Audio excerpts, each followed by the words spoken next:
SSC के English series में आप लोगों का फिर से स्वागत है। 16 September, Shift 2. Pahla hai, select the option that can be used as a one-word substitute for the given phrase. Something that has the quality of being easily broken. यानी कि जो आसानी से टूट जाए, इसे क्या कहते हैं? ब्रिटल। ब्रिटल मतलब होता है नाजुक, जो आसानी से टूट जाए। Select the most appropriate idiom that can substitute the underlined words in the given sentence. I heard management is planning to transfer me to another department and demote me. I need to confirm if this is true by hearing it directly from the person involved and from my manager. तो तुम्हें directly from the person involved का idiom बताना है। तो directly from the person involved का मतलब होता है एक reliable source की। इसका हमारा जो इडियम होता है वो होता है straight from the horses mouth, यानी कि रिलायबल सोर्स से सुना हुआ, एक विश्वसनीय स्रोत से सुना हुआ। नेक्स्ट है तुम्हारा select the word that is opposite in meaning to the underlined word in the given sentence, यानी तुम्हें एंटोनिम बताना है। The name should also be beneficial to a strong long lasting marketing campaign. तो beneficial मतलब होता है तुम्हारा लाभदायक, इसका अपोजिट क्या हो जाएगा? डेट्रीमेंटल। डेट्रीमेंटल मतलब होता है हानिकारक या नुकसानदेह। इसके अलावा क्या है? कॉजल। कॉजल का मतलब तुम्हारा होता है कारण से संबंधित। फिर है एडवांटेजियस। एडवांटेजियस का मतलब होता है लाभदायक, और डिजायरेबल का मतलब होता है मनचाहा। नेक्स्ट है select the most appropriate antonym of the underlined word in the given sentence. Although she is virtuous in her deeds, people misinterpret her because of her open and bold nature. Virtuous. Virtuous का मतलब होता है तुम्हारा एकदम सादा nature. ठीक, तो भले ही वो जो है अपने डीड में जो है वर्चुअस है, यानी कि सादा अच्छा आचरण वाली है, लेकिन पीपल उसे मिस इंटरप्रेट करते हैं उसके ओपन और बोल्ड नेचर की वजह से। तो वर्चुअस यानी कि सादा नेचर, तो इसका अपोजिट क्या हो जाएगा? विक्ड। विक्ड मतलब होता है दुष्ट। इसके अलावा मोरल। मोरल मतलब नैतिक। सेन का मतलब होता है तुम्हारा दिमागी रूप से जो स्वस्थ हो, जैसे इंसेन मतलब होता है पागल, तो सेन का मतलब होता है जो दिमागी रूप से स्वस्थ हो, यानी समझदार व्यक्ति। फिर है कमेंडेबल। कमेंडेबल मतलब होता है सराहनीय। नेक्स्ट है select the incorrectly spelled word. तो एक्सेसिबल का स्पेलिंग तुम्हारा एकदम सही है, मतलब होता है पहुंचने योग्य। सेपरेट मतलब होता है अलग, इसका भी स्पेलिंग सही है। फिर कंसीव। देखो कंसीव का स्पेलिंग यहाँ गलत है। कंसीव की स्पेलिंग होती है CONCEIV। ये जो आई और ई है इसको अपोजिट कर दोगे तब इसकी स्पेलिंग सही हो जाएगी, इसलिए ये गलत है। फिर है कन्वीनियंस। कन्वीनियंस की स्पेलिंग भी सही है, इसका मतलब होता है सुविधा। नेक्स्ट है the following sentence has been split into 4 segments. Identify the segment that contains a grammatical error. There has been an increase of the number of road accidents recently. देखो जब यहाँ इंक्रीज रोड एक्सीडेंट्स के number में increase की बात की जा रही है तो an increase in the number होना चाहिए था। तो यहाँ प्रीपोजिशन का स्पेलिंग जो है, प्रीपोजिशन यहाँ पर गलत यूज किया गया है, यहाँ होना चाहिए N increase in the number. तो इसलिए तुम्हारा ये जो तुम्हारा सेगमेंट है ये गलत है। Select the option that has used the correct tense. Yesterday we was painting the door when a neighbour stopping by to say hello. तो देखो यहाँ पर यस्टरडे की बात कर जा रही है और वी के साथ वॉज लगा दिया, तो ये तो सही होगा नहीं। फिर है यस्टरडे, फिर यहाँ वी विल भी लगा दिया, तो यस्टरडे के साथ जो है फिर विल भी कैसे लगेगा, फ्यूचर कैसे आ जाएगा, तो ये भी गलत है। फिर यस्टरडे के साथ वी आर कर दिया, तो ये भी सही नहीं होगा क्योंकि पास्ट की बात कर रहा है। फिर yesterday we were painting the door when a neighbour stopped by to say hello, तो ये एकदम करेक्ट है तुम्हारा। Select the most appropriate option to fill in the blank. I checked the weather to see if it will rain or not. तो weather की कौन सी spelling इसमें आनी चाहिए? तो ये वाला वेदर आएगा, जिसका मतलब होता है मौसम। इसमें जो ये वाला वेदर है WHETHER, ये तुम्हारा कंजंक्शन की तरह यूज होता है। जैसे देखा था ना, जब डायरेक्ट को इनडायरेक्ट में बदलते थे तो इफ और वेदर का यूज करते थे जब भी हमारे पास आता था ये इन इंटरोगेटिव सेंटेंस। यस, इसके अलावा तुम्हारा ये जो वेदर है WITHR, इसका मतलब होता है मुरझाना, और ये जो WETHER वाला वेदर है इसका मतलब होता है एक भेड़ों की जाति है जो नर भेड़ होते हैं, उनके लिए यूज किया जाता है वेदर। नेक्स्ट है identify the segment that contains a grammatical error. He was constantly gazing on the crime scene to find some clues. तो he was constantly gazing on the लिख दिया। देखो गेजिंग का मतलब होता है घूरना, ठीक। तो यहाँ पर गेजिंग के साथ ऑन द नहीं यूज किया जाता बल्कि एट यूज होता है। हो जाएगा यहाँ पर ये सेगमेंट तुम्हारा गलत है, होना चाहिए he was constantly gazing at the crime scene. Next है select the most appropriate option to fill in the blank. The coaches decided to blank the regulations more strictly because the candidates were not paying attention during their training sessions. तो coaches ने क्या decide किया, regulations को यानी नियमों को सख्ती से और क्या करने का। तो इन चारों में सोच सकते हैं तुम्हारा इन्फोर्स, इन्फोर्स मतलब होता है लागू करना, तो और सख्ती से लागू करने का उन्होंने डिसीजन लिया। इसके अलावा क्या एंजॉय, एंजॉय मतलब आनंद लेना, प्रोवाइड का मतलब प्रदान करना और सप्लाई का मतलब आपूर्ति करना। नेक्स्ट है select the most appropriate option to fill in the blank. I have a blank for reading and want to become a writer when I grow up. तो उसके पास रीडिंग का क्या हो सकता है जब वो चाह रहा है कि वो बड़ा होकर एक राइटर बने। क्या हो सकता है, पैशन, पैशन का मतलब होता है जुनून। इसके अलावा यूनिटी, यूनिटी मतलब एकता।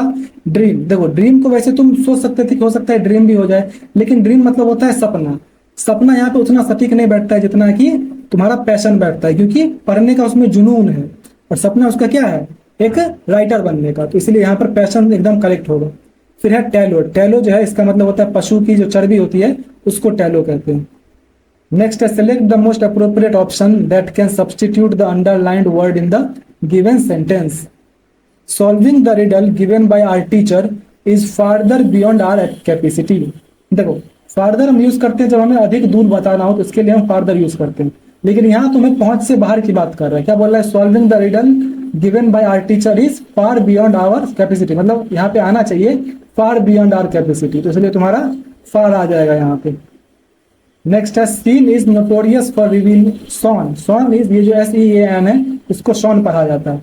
Shawn is notorious for revealing the secrets about the company. Notorious मतलब होता है कि वो बदनाम है। किस लिए बदनाम है, तो सीक्रेट्स रिवील करने के लिए। तो इसके लिए तुम्हारा कौन सा इडियम यूज किया जाता है, तो spilling the beans. Spill the beans मतलब होता है राज को रिवील करना या डिस्क्लोज करना। नेक्स्ट है rectify the sentence by selecting the correct spelling of the underlined word from the options. He was startled by the loud thunder during the storm. Thunder मतलब कुछ होता नहीं है, थंडर का मतलब होता है बिजली, तो यहाँ पर यूज होना चाहिए थंडर। क्या हो जाएगा, THUNDER। नेक्स्ट है select the most appropriate option that can replace the underlined segment in the given sentence. No sooner had they left their home that it started raining heavily. यहाँ पर क्या होना चाहिए, देखो no sooner had they left their home, मतलब जितनी, मतलब कि उन्होंने बस घर छोड़ा ही था कि जोर से वर्षा होने लगी। इसलिए तुम्हारा किससे तुम इसको सब्स्टिट्यूट कर पाओगे, तो देखो इसमें तुम्हारा सबसे जो करेक्ट बैठ रहा है वो है their home then it started, क्योंकि नो सूनर के बाद देन आता है। ठीक, तो जो दैट है, दैट की जगह बस देन कर दोगे तो ये सेंटेंस सही बन जाएगा। नेक्स्ट है select the option that rectifies the error in the usage of the future tense in the given sentence. Shivani go to school tomorrow for prize distribution. अब देखो जब बोल रहा है फ्यूचर टेंस में इसको बदलना है तो क्या हो जाएगा, Shivani will go to school for, Shivani will go to school tomorrow for prize distribution. इसके अलावा इसमें हैज गोन है, इसमें गोज है, इसमें हैड गोन है, तो ये तीनों तो फ्यूचर में आ नहीं रहा है, फ्यूचर में आ जाएगा विल, इसलिए तुम्हारा ये करेक्ट है। Select the most appropriate option that can substitute the underlined segment in the given sentence. Osmium is heavy metal in the periodic table. ये बोल रहा है कि पीरियोडिक टेबल में जो है वो ओस्मियम हेवी मेटल है, तो ये थोड़ी बोल सकता है कि पीरियोडिक टेबल में जो है ओस्मियम हेवी मेटल है, बोलेगा कि सबसे ज्यादा हेवी मेटल है, क्योंकि पूरे पीरियोडिक टेबल से तुलना की जा रही है, तो यहाँ पर होना चाहिए सुपरलेटिव डिग्री। तो क्या हो जाएगा, osmium is the heaviest metal in the periodic table. ये भी याद रखना कि हेवीएस्ट नहीं लिखना है, द हेवीएस्ट लिखना है, सुपरलेटिव के साथ द आता है। नेक्स्ट है select the most appropriate word from the options to fill in the blank. Aditya ordered a juicy blank cooked to perfection at the highway restaurant. तो उसने एक ऑर्डर, क्या जूसी ऑर्डर किया होगा, तो इन चारों में से तुम्हारा आ जाएगा स्टीक। स्टीक का मतलब तुम्हारा होता है मांस का टुकड़ा, तो उसने एक जूसी मांस का टुकड़ा एकदम पका हुआ ऑर्डर किया होगा खाने के लिए। इसके अलावा क्या है स्टिंक, स्टिंक मतलब होता है तुम्हारा बदबू, स्टेक का मतलब तुम्हारा होता है हिस्सेदारी, और स्टोक का मतलब होता है तुम्हारा जो हम आग को हवा देते हैं ताकि आग और ज्यादा बढ़े, या फिर समझो आग में घी डालना टाइप का, आग में ईंधन डालना कह सकते हैं उसे, तो उसके लिए हम स्टोक यूज करते हैं। इसका आंसर हो जाएगा स्टीक। नेक्स्ट है select the most appropriate antonym of the given word. Excessive. Excessive का मतलब होता है बहुत ज्यादा, अत्यधिक। इसका क्या हो जाएगा एंटोनिम? मॉडरेट। मॉडरेट मतलब एक तरह से तुम कह सकते हो जितना होना चाहिए, होना भी नहीं चाहिए, इसको तुम मामूली कह सकते हो मॉडरेट का मतलब। ठीक, वैसे हम मॉडरेट यूज करते हैं जब हम कहते हैं कि भाई एवरेज गया है हमारा पेपर, तो उसके लिए हम मॉडरेट यूज करते हैं। लेकिन मॉडरेट हम जो है मामूली के सेंस में भी यूज कर सकते हैं, क्योंकि इसके अलावा क्या क्या है? इनऑर्डिनेट। इनऑर्डिनेट का मतलब तुम्हारा होता है एक तरह से बहुत ज्यादा ही, इसलिए ये भी तुम्हारा एक्सेसिव का क्या हो जाएगा? सिनोनिम। इसके अलावा डिजायरेबल। डिजायरेबल मतलब मनचाहा, और फ्लो का मतलब बहाव। Select the option that correctly rectifies the underlined spelling error. The scientist made an appalling discovery about the environment impact of the drug. इसमें अपॉलिंग की स्पेलिंग गलत है। अपॉलिंग की स्पेलिंग होती है APPALLING।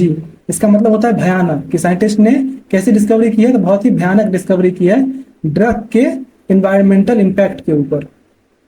अब है कंप्रहेंशन पैसेज, जो थोड़ा बड़ा है, इस वजह से मैंने जो है 2 पेज में कर दिया है, 2 स्लाइड में कर दिया है। एक बार पढ़ लो, अब क्वेश्चंस देख लो। 1 2 3 4 5। चलो अब बनाया जाए। पहला कहाँ है? यहाँ। तो देखो क्या बोल रहा है। It was just before Noon on June 26, 1975 and my friend and I were out exploring the bustling by lens of Delhi's Karol Bagh, unaware that the emergency had been declared and that it would change our lives in way we could have never blank. We could have never क्या हो सकता है यहाँ पर? कि हमने कभी क्या ना किया हो? betrothed, targeted, imagined या undermined। तो imagined, हमने कभी imagine ना किया, हमने कभी कल्पना ना की हो। इसके अलावा क्या? betrothed। betrothed का मतलब होता है सगाई करना, targeted मतलब निशाना बनाना, और undermined मतलब कमजोर करना। इसके अलावा क्या है सेकेंड वाला? सेकेंड ये रहा तुम्हारा, however 2 hours with our outing we blank something was wrong। हमने क्या किया कि something कुछ गलत है, ये हमने क्या किया होगा? तो हमने सस्पेक्ट किया होगा। सेंस्ड, रिसीव्ड, फील्ड या क्रिएटेड। तो इसमें आ जाएगा तुम्हारा सेंस्ड, कि हमने महसूस किया कि कुछ तो गड़बड़ है।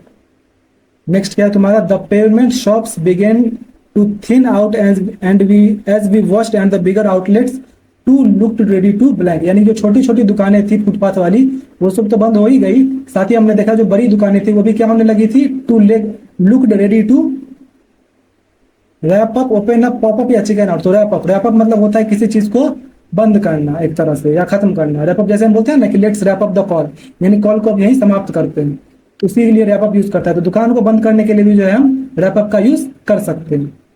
फिर है 4 नंबर। 4 कहाँ है? ये रहा। There was already considerable excitement in our small friend circle over 2 blank developments. The June 12, 1975 Allahabad High Court ruling unseating Indira for electoral malpractices and the Congress unexpected defeat in the state election Gujarat. यानी कांग्रेस की हार की बात की जा रही है। तो क्या होना चाहिए? Circles over 2 blank development. Blank जगह क्या आ सकता है? परफेक्शन, लैंडमार्क, फ्लॉज या मिस्टेक। तो 2 लैंडमार्क आ जाएगा। लैंडमार्क का मतलब होता है ऐतिहासिक। उस समय जो है 2 ऐतिहासिक डेवलपमेंट्स की बात की जा रही है, कि एक तो कांग्रेस की उस समय हार हो गई। The Supreme Court had allowed Indira to continue as prime minister but that did not blank our joy. उसने क्या किया? हमारे जॉय को क्या नहीं किया? डिमिस्ड, डैम्प्ड, अडॉप्टेड या मैग्नीफाइड। तो उसने हमारे जॉय को क्या नहीं किया? तो उसने कम नहीं किया। तो क्या हो जाएगा इसमें से? डैम्पेन। डैम्पेन का मतलब होता है कम करना। ठीक, इसके अलावा क्या है तुम्हारा? डैम्पेन मतलब कम करना या फिर हतोत्साहित करना कह सकते हो। इसके अलावा क्या है इसमें? डिमिनिश। देखो डिमिनिश का मतलब भी जो है एक तरह से कम करना ही होता है, लेकिन यहाँ पर डिमिनिश का V3 यूज किया गया, इस वजह से ये नहीं होगा। फिर अडॉप्टेड। अडॉप्टेड का मतलब होता है अपनाना, और मैग्नीफाइड का मतलब होता है बढ़ाना। तो इस तरह से तुम्हारा ये खत्म हुआ। आपका जो भी स्कोर हुआ कमेंट कर दीजिए। मिलते हैं नेक्स्ट वीडियो में।